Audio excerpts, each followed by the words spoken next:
Main हम लोग useful वगैरह देखते हैं, ठीक है। और उसमें वैसा कुछ टॉपिक तो नहीं छूटा है, हम लोग सारा कैरेक्टरिस्टिक्स देख ही लिए है। हम लोग को कुछ सेल ऑर्गेनेल्स है जो हम लोग थोड़ा ओवरव्यू कर लेते हैं, क्योंकि उसमें कुछ कुछ इंपॉर्टेंट चीज है जो प्रेजेंट होता है, ठीक है। जैसे हम लोग प्लाज्मिड वगैरह पढ़े थे, ठीक है। इसमें देखो, जो सेल ऑर्गेनेल्स का बात करते हैं, मतलब सेल मेम्ब्रेन के बाद का बात करते हैं, तो दो तीन चीज ये है जो बहुत इंपॉर्टेंट है। सबसे पहला है साइटोप्लाज्म, साइटोप्लाज्म, ठीक है। एक सेकंड रुको।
हाँ, तो साइटोप्लाज्म देखो, साइटोप्लाज्म के बारे में पता है क्योंकि हम लोग सेल पढ़े ही है। तो एक ये जेल लाइक सब्सटेंस होता है, लेकिन इसके अंदर में साइटोप्लाज्म क्या कंटेन करता है, क्योंकि इसमें हम लोग पहले ही पढ़े कि ये एक ऐसा सेल है जो कि प्रोकैरियोटिक टाइप ऑफ सेल अगर हम बात करते हैं, तो उसमें कोई भी double membrane bonded cell organelles नहीं होता, जैसे माइटोकॉन्ड्रिया हो गया, प्लास्टिड्स हो गया, इस तरह का कोई भी नहीं होता है।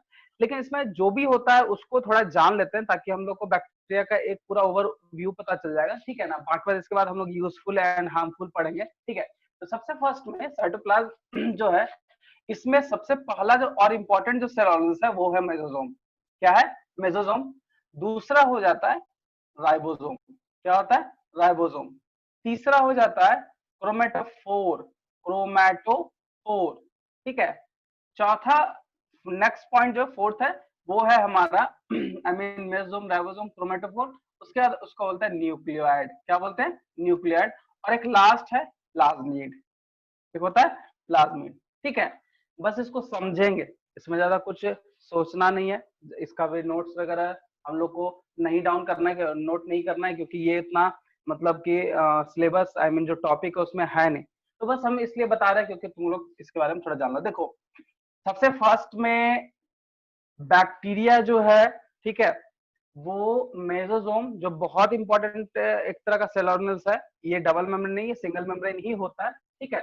अब राइबोसोम जो होता है, हम लोग सब जानते हैं राइबोसोम जो इसमें 70S है, प्रोकैरियोटिक टाइप ऑफ सेल का जो 70S है, तो इसका भी यही होगा। 70S के साथ साथ में इसका जो काम है वो काम है प्रोटीन का सिंथेसिस करना। क्या करेगा? प्रोटीन सिंथेसिस में हेल्प करता है। उसके बाद है नेक्स्ट क्रोमेटोफोर। देखो यहाँ ध्यान देना, क्रोमेटोफोर जो हम बता रहे हैं, ठीक है, क्रोमैटोफोर, क्रोमैटोफोर। देखो ये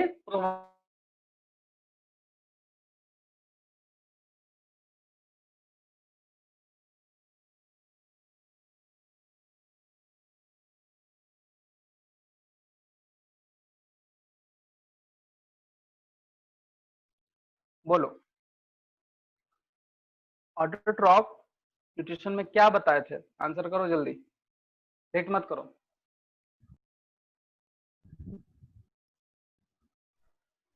बोलो। पिछला क्लास हेलो में सर। किए थे तो। हाँ बताओ क्या होता है ऑटोट्रॉप में क्या होता है? सर क्वेश्चन क्या है सर? अभी हम ज्वाइंट हो सर, वेरी डिस्कनेक्ट गुड। हो जा रहा हाँ ठीक है ठीक है, हम बोल रहे थे कि बैक्टीरिया सेल के अंदर में जो साइटोप्लाज्म है उसमें इंपॉर्टेंट जो भी है ये सब इंपॉर्टेंट है, इसका फंक्शंस है वो हम बता रहे हैं। सबसे फर्स्ट में राइबोसोम बताएं। राइबोसोम 70S होता है और इसका काम है प्रोटीन का सिंथेसिस करना, ये सामने लिखा हुआ है। उसका क्रोमेटोफोर, तो क्रोमेटोफोर का एक वर्ड है जिसको हम लिखा प्रोवाइड पिगमेंट। पिगमेंट का मतलब होता है कि कलर देना, क्या देना? कलर प्रोवाइड करना। आखिर कलर क्यों? क्योंकि क्रोमेटोफोर की वजह से ही क्या होता है, ऑटोट्रॉप मैकेनिज्म होता है। ऑटोट्रॉप क्या होता है ये हम पूछ रहे थे, बताओ। Those who ऑटोट्रॉप में can make their own food. own food. अच्छा, ऑटोट्रॉप में ओन फूड है, मतलब वो खुद से फूड बनाता है, लेकिन उस फूड के लिए क्या क्या इंपॉर्टेंट है, सॉरी उस प्रोसेस के लिए क्या क्या इंपॉर्टेंट है प्लांट को? Sir, Chlorophyll, chlorophyll, sunlight. sunlight, water. Glucose. हाँ ठीक है, प्लांट में क्लोरोफिल होना चाहिए या होता है। क्यों? क्योंकि उसका काम है सनलाइट को ट्रैप करना, तभी वो काम आई मीन फोटोसिंथेसिस कंप्लीट हो पाएगा। तो एक चीज बताओ कि प्लांट में आई मीन क्लोरोफिल होता है, ठीक है, वो पिगमेंट है जिसके कारण वो प्रोवाइड करता है। बट क्लोरोफिल कौन प्रोवाइड करता है प्लांट में? प्लांट सेल में ऐसा कौन सा सेल ऑर्गेनेल्स है जो क्लोरोफिल उसको प्रोवाइड करता है या ग्रीन कलर देता है? बताओ। Chromatophore. क्रोमेटोफोर प्लांट में ये तो बैक्टीरिया, हम प्लांट में पूछ रहे हैं। प्लांट में कौन है दूसरा? Chloroplast.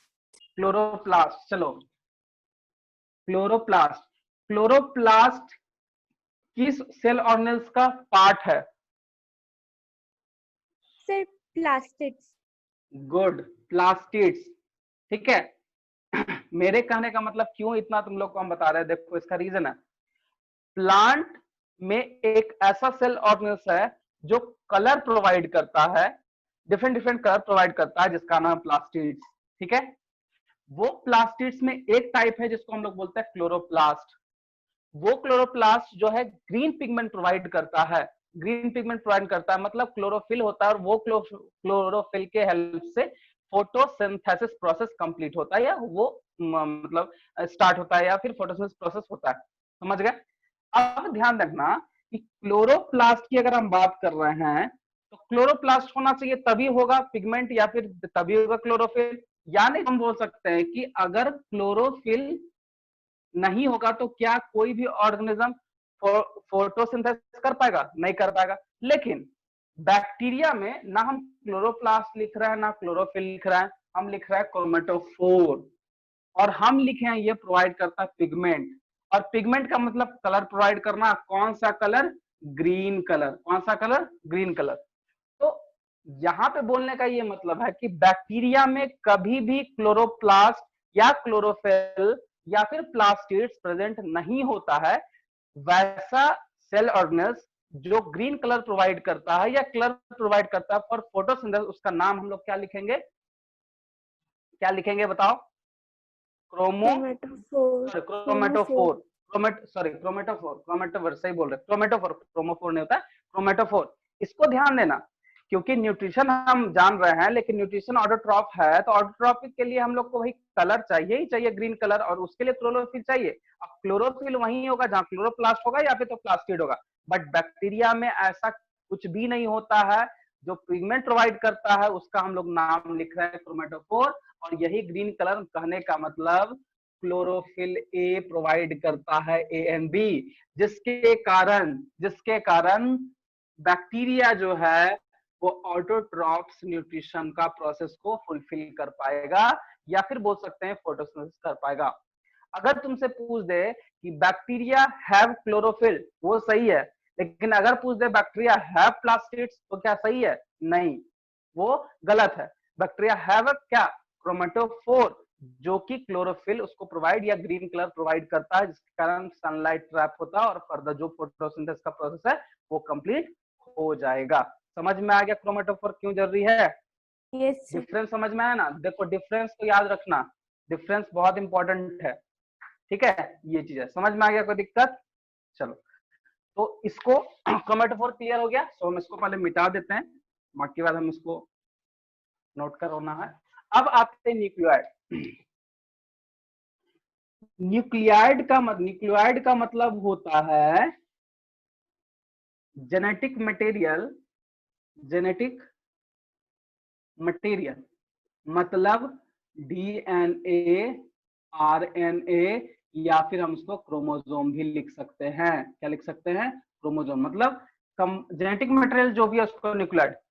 हमको एक बात बताओ कि जितने भी हम लोग सेल पढ़ रहे हैं, जितना भी ऑर्गेनिज्म पढ़ रहे हैं, सब में जेनेटिक मटेरियल कहाँ प्रेजेंट है? inside nucleus. इनसाइड। लीनियर हो, सर्कुलर हो, उससे मतलब नहीं है, बट जेनेटिक मटेरियल है। और दूसरा चीज क्या होता है कि जब न्यूक्लियस पैकिंग हिस्टोन प्रोटीन से पैकिंग अगर ना हो तो वैसे को हम लोग न्यूक्लियाइड बोलते हैं। तो सबसे पहला मेन रीजन यही है कि न्यूक्लियस जो है इसमें नहीं है, न्यूक्लियस एकदम नहीं है, डिस्टिंक्ट नहीं है इसमें। तो ये डायरेक्टली जो है साइटोप्लाज्म में ही डीएनए आरएनए प्रेजेंट होता है, और उसी को जेनेटिक मटेरियल कंबाइंड फॉर्म को हम लोग बोलते हैं न्यूक्लियोइड। समझ में आ गया? जेनेटिक मटेरियल डीएनए आरएनए या क्रोमोसोम, इसमें से जो है वैसे डीएनए आरएनए को मेनली डीएनए होता है, ये चीज है। अब हम लोग आते हैं प्लाज्मिड। देखो, प्लाज्मिड के बारे में समझना बहुत इंपॉर्टेंट है, क्योंकि प्लाज्मिड एक ऐसा पार्ट है जिसका बायोटेक्नोलॉजी में बहुत सारा हेल्प होता है, बहुत सारा इसका काम है। ठीक है, सबसे फर्स्ट में पहले जान लेते हैं प्लाज्मिड्स के बारे में। लिखते हैं एक्स्ट्रा क्रोमोसोमल डीएनए, लेकिन यहाँ पे ध्यान देना पड़ेगा सर्कुलर होता है।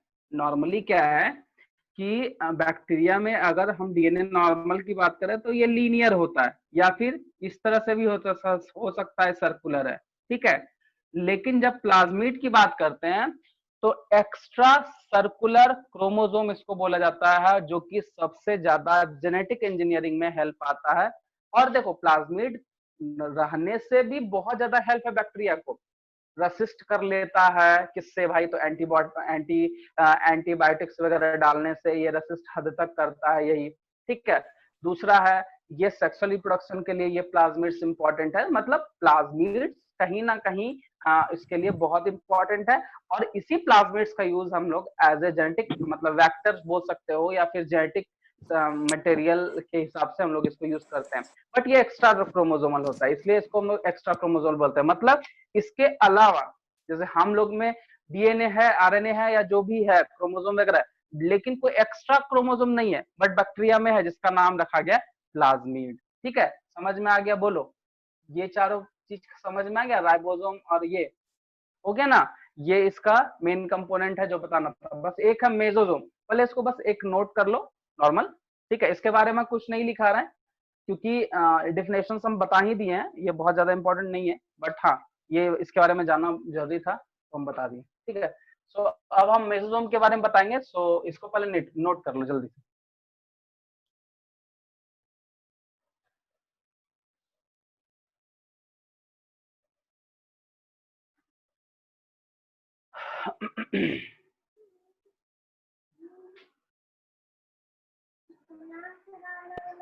कैसे नोट हो गया? हो गया ना? ठीक है, बस इसको ध्यान रखना कभी कभी, और क्या। ठीक है, चलो अब हम लोग का एक पॉइंट है मेसोसोम, जो कि बहुत बहुत इम्पोर्टेंट है। इसका बहुत सारा क्वेश्चन बनता है, मेडिकल से में तो बहुत कुछ पूछता है, एनटीएससी वगैरह में भी इसका क्वेश्चन पूछता है।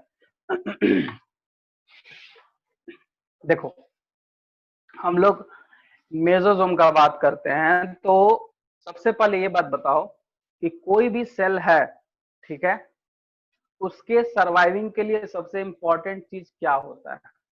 क्या उसको चाहिए जो कि वो सर्वाइव करेगा? बिना उसके क्या? न्यूक्लियस। न्यूक्लियस नहीं रहने से कोई ऐसा क्या? नहीं नहीं, अच्छा छोड़ो, उतना दिमाग नहीं लगाओ, बस ये सोचना है, ये मतलब कहने का मतलब कि अगर मान ले जाए कि कोई ऑर्गेनिज्म है, ठीक है, उसको जिंदा रहना है, उसको सरवाइव करना है, तो उसको क्या चाहिए, या फिर सिंपल है ह्यूमन बींग्स को क्या चाहिए, उसके बिना काम नहीं करेगा, अगर वो होगा नहीं में तो काम नहीं ऑक्सीजन। करेगा। ऑक्सीजन। ऑक्सीजन। खाना, तो खाना भी जरूरी है ना। तो ठीक है, चलो ऑक्सीजन से रिलेटेड ये आंसर है, बट तुम लोग थोड़ा आगे चले गए, हम और पीछे आते हैं। ऑक्सीजन क्यों चाहिए होता है? रेस्पिरेशन के लिए, रेस्पिरेशन क्यों जरूरी पड़ता है? सर लाइफ प्रोसेसेस करने के लिए, लाइफ प्रोसेस में कौन सा लाइफ प्रोसेस? चार लाइफ Respiration. प्रोसेस है। सर डाइजेशन, डाइजेशन है, रेस्पिरेशन है, सर्कुलेशन, सर्कुलेशन है एंड एक्सक्रीशन, ये चार लाइफ प्रोसेस है मेनली। इस चारों प्रोसेस में हम कहीं भी तुमको दिख रहा है कि हाँ सर्कुलेशन के लिए ऑक्सीजन चाहिए? नहीं। रेस्पिरेशन हम लोग करते हैं, उसमें ऑक्सीजन का जरूरत पड़ता है, बट रेस्पिरेशन करते क्यों है? सर अच्छा, लाइफ एनर्जी प्रोसेस हम रिलीज लोग करने के लिए।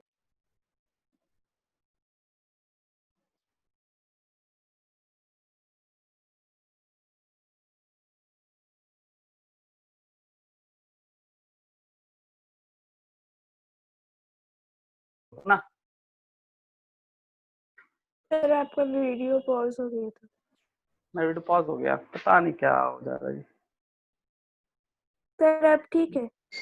ठीक है ना, नेटवर्क का थोड़ा फ्लक्चुएशन हो रहा होगा, चलो कोई बात नहीं। हाँ बोलो। नहीं बता, अरे सिंपल सा सर चीज है, छोटा सा क्वेश्चन चीज। क्या है? क्वेश्चन कैसे रुक क्वेश्चन गया ये था? है, अच्छा क्वेश्चन ये है कि रेस्पिरेशन क्यों करते हैं? सर एनर्जी रिलीज एनर्जी के लिए। रिलीज करने के लिए। सिंपल सा है आंसर की एनर्जी, ठीक है, मतलब एटीपी। किसी भी ऑर्गेनिज्म को सरवाइव करना है तो एनर्जी बनाना ही पड़ेगा, चाहे वो यूनि हो या फिर सॉरी यूनि हो, मल्टी हो, प्रोकैरियोटिक हो, यूकैरियोटिक हो, ठीक है। बट हम लोग आज तक जब भी सेल पढ़ते हैं तो हम लोग एक ही चीज जानते हैं, एटीपी कौन जनरेट करता है, कौन बनाता है सेल में? माइटोकॉन्ड्रिया। माइटोकॉन्ड्रिया, ठीक है।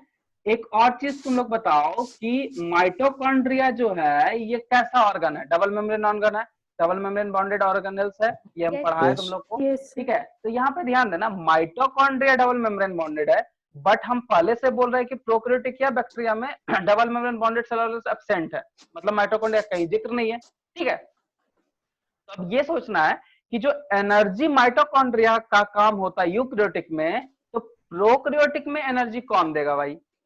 कोई तो होगा माइटोकॉन्ड्रिया की जगह पे, वही दे सकता है, और तो कोई दे नहीं सकता। मतलब सिंपल है कि रेस्पिरेशन प्रोसेस होता है तो एनर्जी रिलीज होता है, बट रेस्पिरेशन प्रोसेस होता है कहाँ? तो माइटोकॉन्ड्रिया में होता है। तो एक तरह का रेस्पिरेटरी जो रिएक्शन है, सॉरी रेस्पिरेशन का जो रिएक्शन है, यूकैरियोटिक में तो माइटोकॉन्ड्रिया कर ले रहा है, लेकिन प्रोकैरियोटिक में तो माइटोकॉन्ड्रिया है नहीं, तो करेगा कौन? तो वो करेगा कौन? मेसोसोम। तो हम लिख सकते हैं मेसोसोम और माइटोकॉन्ड्रिया दोनों एक ही चीज है, बट माइटोकॉन्ड्रिया का काम होता है यूकैरियोट्स में और मेसोसोम का काम होता है प्रोकैरियोट्स में। मतलब बैक्टीरिया को अगर एनर्जी चाहिए तो माइटोकॉन्ड्रिया तो है नहीं, तो करेगा कौन? तो मेसोसोम। मतलब मेसोसोम यहाँ पे क्या करता है? हम बोल सकते हैं डायरेक्टली रेस्पिरेशन करता है। समझ में आया कि नहीं आया? समझ में बताओ। Yes sir. समझ में है ना? देखो इतना कुछ बताने का मतलब मेरा बस यही था, और तुमको एक चीज बता देते एकदम क्लियर है, ये वर्ड से जो भी तुम लोग आगे जाके मेडिकल में जाने वाले हो, ये वर्ड से मेडिकल में नीट में बहुत सारा क्वेश्चन पूछता है, इवन 17 में क्वेश्चन पूछा हुआ है, ठीक है। कि प्रोकैरियोटिक में या किंगडम मोनेरा में क्वेश्चन बहुत ज्यादा ट्विस्ट कर देता है, बोलता है किंगडम मोनेरा में एज ए माइटोकॉन्ड्रिया कौन सा सेल ऑर्गेनेल काम करता है, ठीक है। तो कौन काम कर रहा है? मेसोसोम। या फिर लिख देगा कि माइटोकॉन्ड्रिया में या प्रोकैरियोटिक टाइप ऑफ सेल में रेस्पिरेशन के लिए कौन सा सेल ऑर्गेनेल्स रिस्पॉन्सिबल है? तो मेसोसोम। प्रोकैरियोटिक में, बैक्टीरिया में, किंगडम एक ही सब है। किंगडम मोनेरा में बैक्टीरिया आता है, bacteria is a prokaryotic type of cell, बस इसको इतना ध्यान रखना, बाकी सब चीज तुम्हारे सामने है। तो respiration mesosome, energy releasing mesosome, ठीक है। माइटोकॉन्ड्रिया की तरह काम कौन करता है? तो मेसोसोम। मतलब मेसोसोम से ही 3-4 क्वेश्चन यहाँ सामने आ रहा है। मतलब मेरे कहने का एक ही चीज है कि प्रोकैरियोटिक या फिर बैक्टीरिया में जो एनर्जी प्रोड्यूसिंग सेल ऑर्गेनेल्स है या फिर ऑर्गेनेल्स है उसको मेसोजोम कहा गया है। और मेसोजोम में किस प्रोसेस से होता है एनर्जी सबको पता है, वहां पे रेस्पिरेशन होगा, तो रेस्पिरेशन मेसोजोम में होगा। तो पहला एक फंक्शन ये सामने आ गया कि मेसोजोम का बहुत बड़ा मतलब बहुत बड़ा रोल है, ठीक है। दूसरा चीज कि बैक्टीरिया का रिप्रोडक्शन, हम पिछले क्लास रिप्रोडक्शन भी बताए थे, बताओ किस प्रोसेस से रिप्रोडक्शन करता है। अच्छा लिखा है कि नहीं लिखा है देखो तो, बैक्टीरिया का रिप्रोडक्शन लिखा है कि नहीं लिखा है, growth and reproduction no sir. नहीं लिखा है। चलो हम थोड़ा सा इसको बता देते हैं। रिप्रोडक्शन जो है बैक्टीरिया में, ठीक है ना, वो देखो देखो एक चीज हमेशा ध्यान रखना कि जो ऑर्गेनिज्म ज्यादा फेवरेबल है, क्योंकि अगर हम बैक्टीरिया का बात करते हैं तो ए सेक्सुअल और सेक्सुअल दोनों करता है, ध्यान। बट इसी में देखना है कि ज्यादातर वो कौन करता है नेचुरली, उसका कौन है, तो वो ए सेक्सुअली जो है वो रिप्रोडक्शन शो करता है। यहाँ पे ध्यान देना होगा कि जो ए सेक्सुअल रिप्रोडक्शन है, ए सेक्सुअल रिप्रोडक्शन है वो कौन करता है, बैक्टीरिया करता है। लेकिन ए सेक्सुअल रिप्रोडक्शन भी में भी बहुत सारा मेथड है, तो ये किस मेथड से करता है, तो रिप्रोडक्शन ऑलवेज जो है वो बाइनरी फ्यूजन से होता है।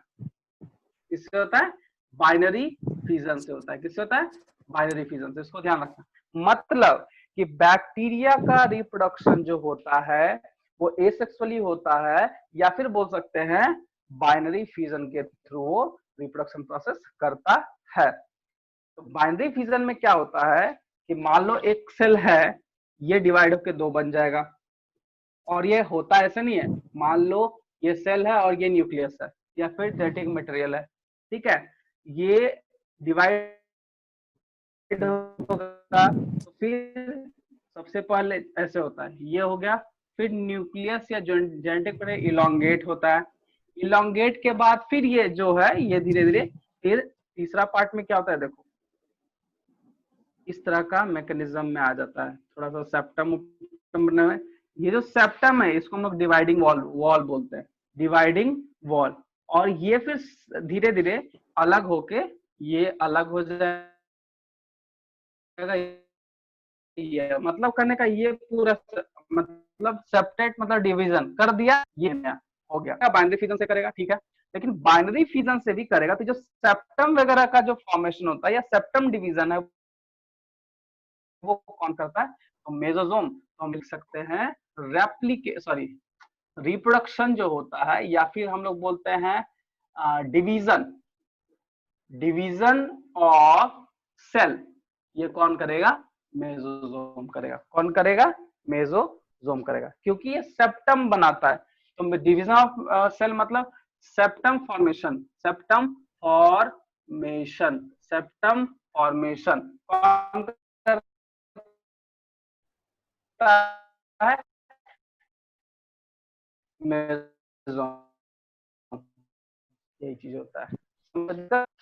तो ऊपर रिप्रोडक्शन ग्रोथ हमको लिखाना होगा, लिखा देंगे, ठीक है ना। अगर कुछ पूछना चाहते हो तो पूछ सकते हो।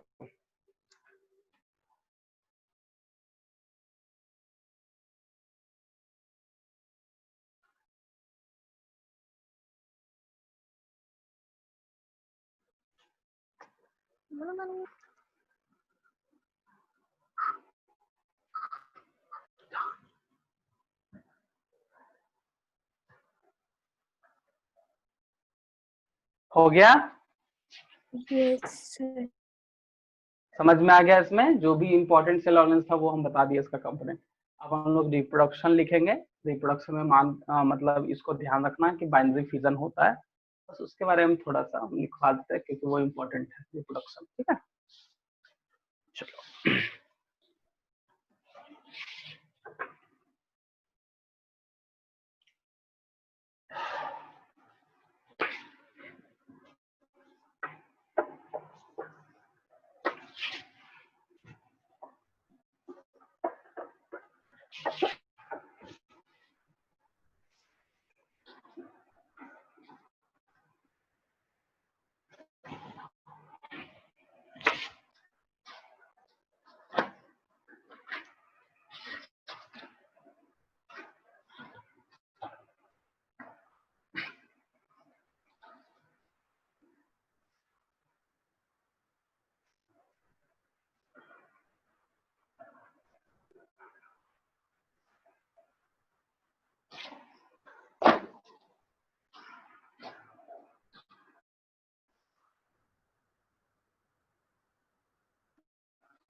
चलो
नोट करो ये जल्दी से।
Excuse me, sir. हाँ बोलो। सर वो ऑर्गेनिज्म के बाद फर्स्ट डायग्राम में ऊपर में क्या लिखा हुआ है? ये प्लाज्मा मेम्ब्रेन, ये ऊपर लेयर प्लाज्मा, बीच में जो है वो साइटोप्लाज्म एंड बीच वाला पार्ट न्यूक्लियर बॉडी। ये इलोंगेट हो रहा है, तो ऊपर में पीएम जो लिखे हैं प्लाज्मा मेम्ब्रेन, और ये इलोंगेटेड न्यूक्लियस और इलोंगेटेड न्यूक्लियर बॉडी लिखा हुआ है। ये भी सेप्टम है, इसको हम थोड़ा कलर कर देते हैं क्लियरली दिखे। हम देखो रेड से बना रहे हैं, ठीक है, ध्यान से। ये जो रेड का लाइनिंग है यही है, और फिर ये डॉटर न्यूक्लियर बॉडी, उसके बाद new form, I mean new new form daughter cell, ठीक है, या न्यू डॉटर सेल लिख सकते हो यहाँ पे, फॉर्म क्यों लिखा हुआ न्यू डॉटर सेल बस।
हो गया? Yes, sir. Yes, sir. Yes, sir. अब हम इसका इकोनॉमिकल इम्पोर्टेंस लिखेंगे।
सबसे पहला पॉइंट है, ठीक है, वो है food in food factories, food food industry लिख सकते हैं, ठीक है, फूड इंडस्ट्री। तो फर्स्ट पॉइंट है formation of vinegar and alcohol. Alcohol actually beverage में चला जाएगा, अल्कोहल। दूसरा, make yogurt, make yogurt,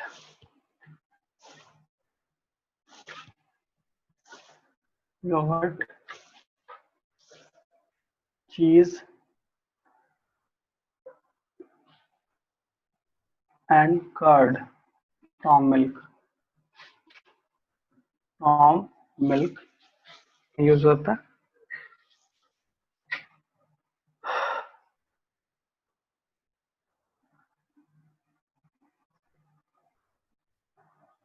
food items prepared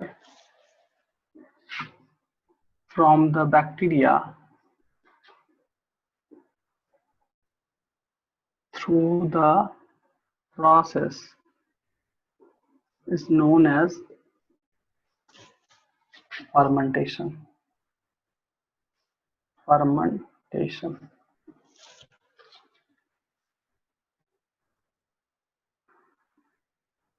Fermentation.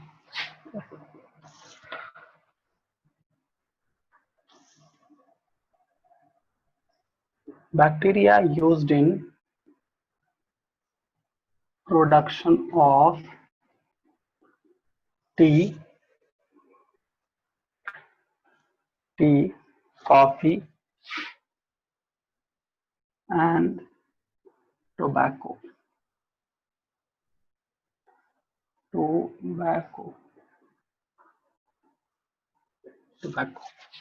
ये फूड इंडस्ट्री। इसके बाद दूसरा है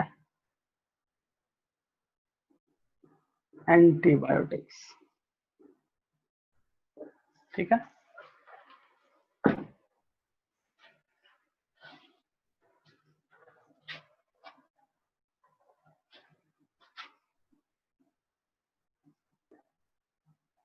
मेडिसिन प्रिपरेशन ये लिखते हैं, ज्यादा सही रहेगा।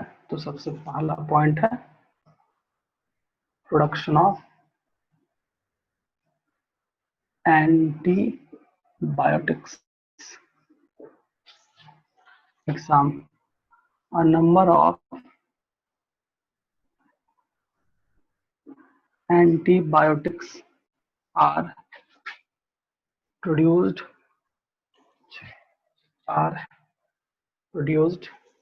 from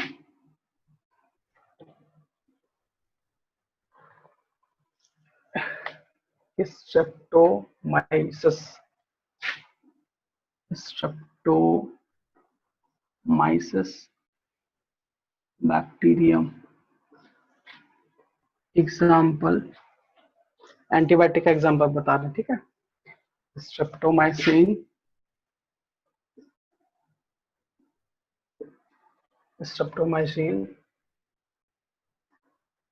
क्लोरोएम्फेनिकॉल,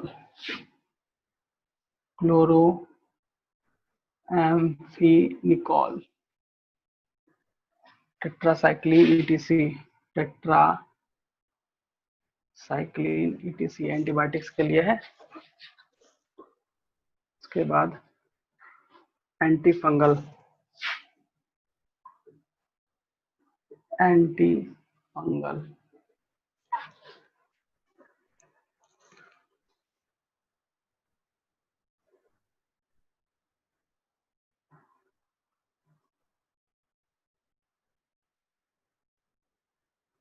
हेमिसिन,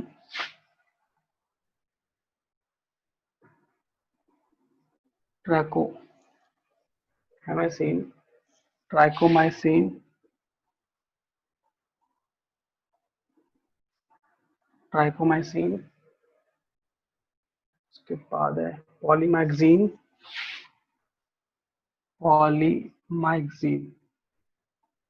चलो इसको नोट करो। एक्सक्यूज मी सर, वो स्ट्रेप्टोमाइसिन के बाद क्या लिखा हुआ है स्पेलिंग? बैक्टीरियम। स्ट्रेप्टोमाइसिन का स्पेलिंग एग्जाम्पल में स्ट्रेप्टोमाइसिन, माइसस बैक्टीरियम। एग्जाम्पल है स्ट्रेप्टोमाइसिन, STREPTOMYCIN। उसके बाद वाला एग्जाम्पल क्लोरोएम्फेनिकॉल,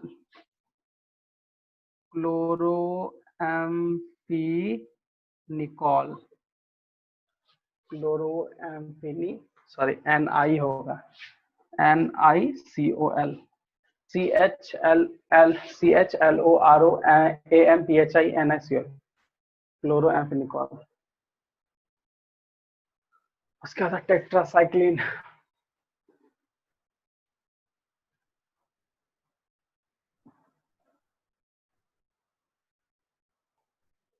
सर टेट्रासाइक्लिन में CY के बाद CLI नहीं है। CYCILN tetracycline. सर एंटीफंगल में तीनों को बता दिए, लिख दिए ना फिर से। अच्छा, हेमिसिन है, एग्जाम्पल है, ये सारा एग्जाम्पल लिखे हैं।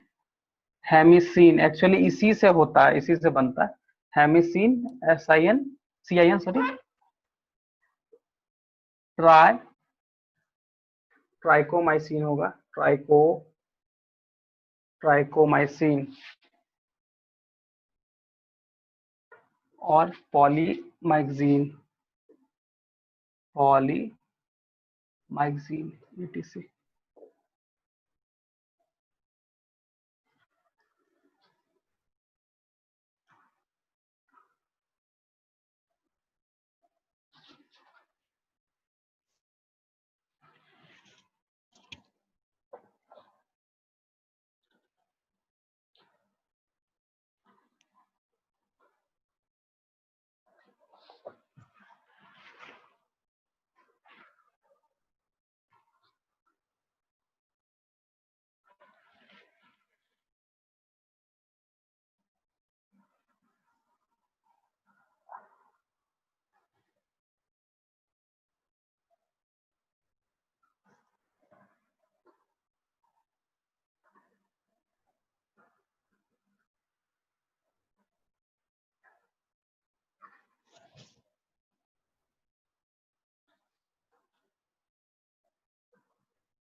हो गया?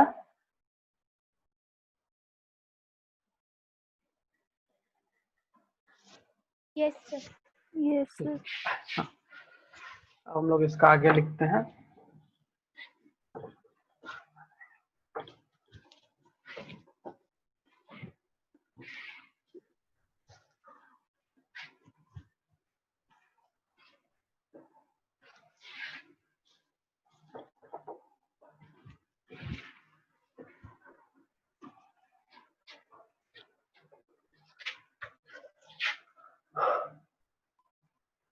इसके बाद है nature's scavenger.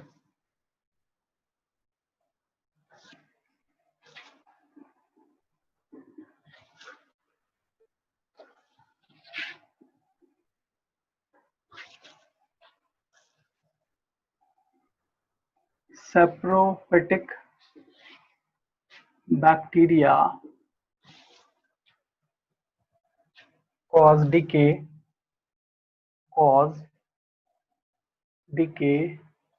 and decomposition of dead bodies of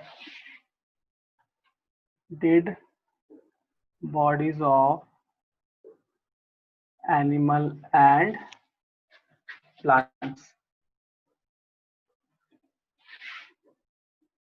Animal and plants.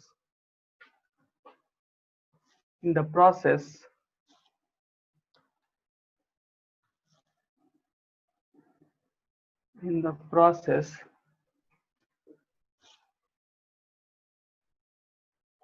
they clean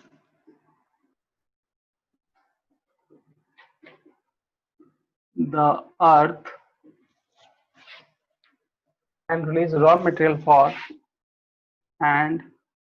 release raw material for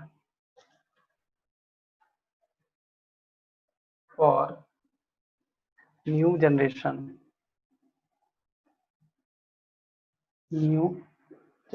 ठीक है।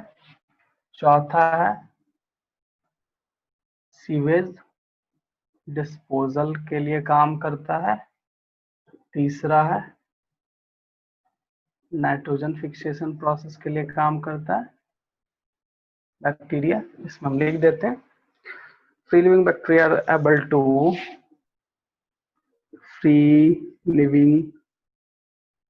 Bacteria are able to pick up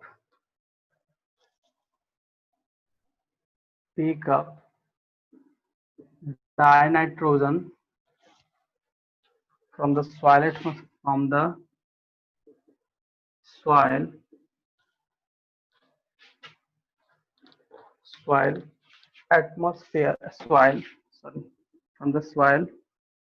and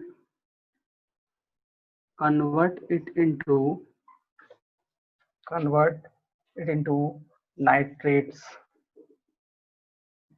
by bacteria का नाम है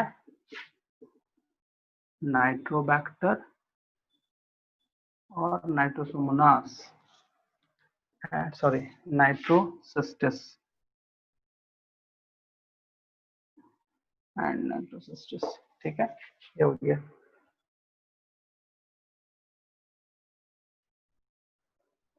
ये हो गया। सर एबल टू के बाद क्या लिखा हुआ है 5th पॉइंट में? Able to pick up, sorry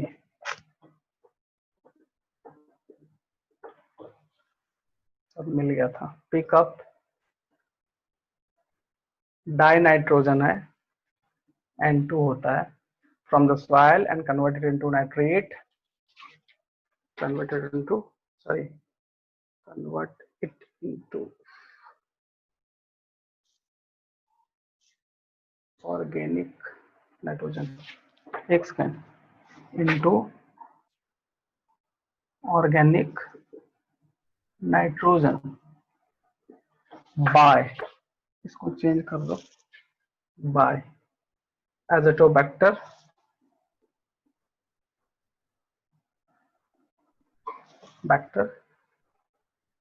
Clostridium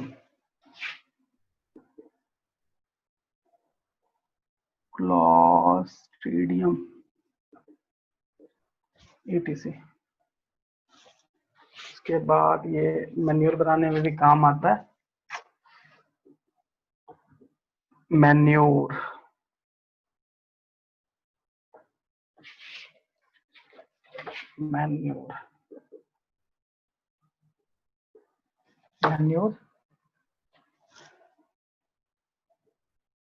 saprophytic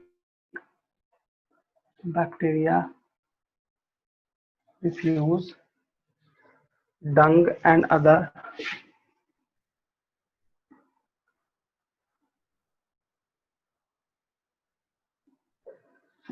organic waste into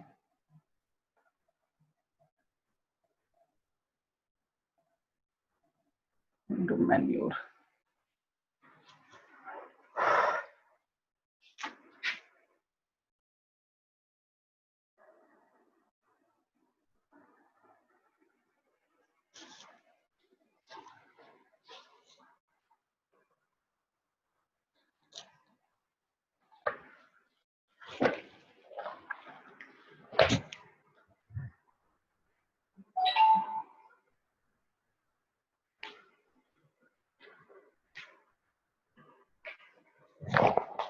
ठीक है,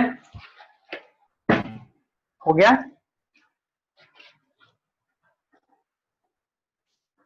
सर बैक्टीरिया के बाद रिफ्यूज है। हाँ रिफ्यूज है, refuse comma dung and other organic waste into manure. Manure तो इजी है ना, ये तो ऑर्गेनिक हम लोग नेचुरली बनाते हैं, जो भी वेस्ट होता है उसको सॉइल के अंदर में डाल देते हैं। एक्चुअली सॉइल में बैक्टीरिया प्रेजेंट होता है और ये काम करता है।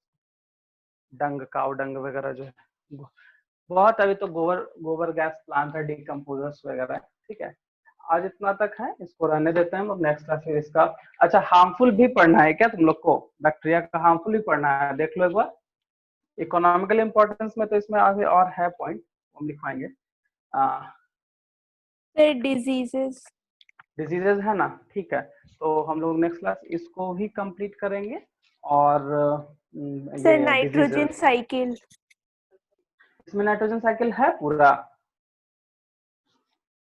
ठीक है, तो ये नाइट्रोजन फिक्सेशन प्रोसेस जो है वही है, बट हम नाइट्रोजन साइकिल पूरा लिखवा देंगे, उसको समझाना पड़ेगा। ठीक है ना, कि कैसे कैसे, क्योंकि एटमॉस्फेयर से लेता है, फिर ये अमोनिया, सर एक फिर फ्लो नाइट्रेट। चार्ट बना हुआ है और एक हाँ पैराग्राफ हम है। समझ गए, नाइट्रेट है बोले ना, हम वो बता देंगे पक्का। अच्छा वो बता दिए, क्योंकि इसका एक्चुअली बैक्टीरिया का सबसे बड़ा रोल प्लांट और सॉइल और एटमॉस्फेयर के हेल्प से वही नाइट्रोजन फिक्सेशन करना ही है, क्योंकि प्लांट को नाइट्रोजन चाहिए और बिना बैक्टीरिया को वो फिक्स कर नहीं सकता है, ये चीज होता है। ठीक है, तो उसको नेक्स्ट क्लास हम लोग समझें। ठीक है, और कुछ प्रॉब्लम यहाँ तक?